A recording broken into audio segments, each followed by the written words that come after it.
Listen, sis, Romans 8 and 28 says this: all things work together for the good of them that love God and to those who are called according to his purpose and plan. And we quote that scripture. We love that scripture. Sometimes we just say all things are working together for my good.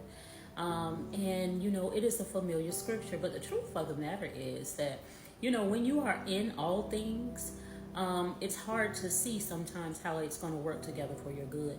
When you're in the storm, when you're in the testing, when you're in the trial, it's hard to see how this would ever work together for my good. The pain, the trauma, how will that work together for my good?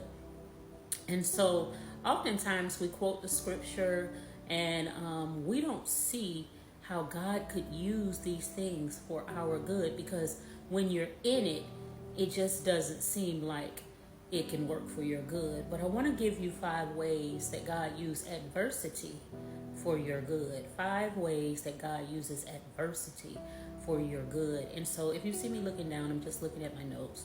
The first thing is it shifts you.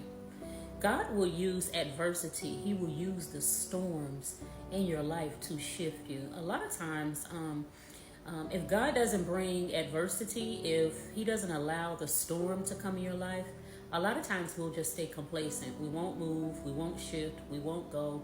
A lot of times God has spoken to us and told us to do certain things, let certain people go, move, or do something.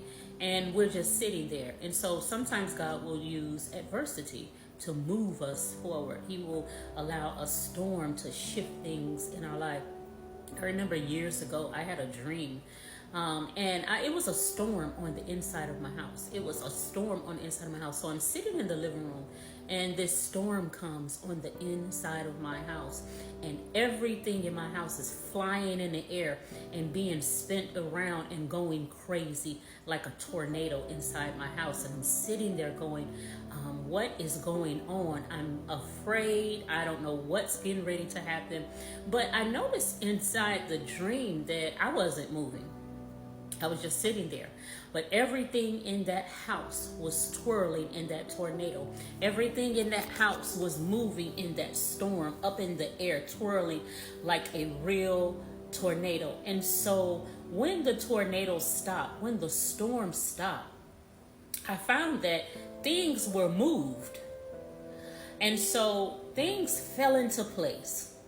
Now, I was thinking that, when the storm stopped, it is going to be horrific. It's going to be stuff everywhere, but that was not the case.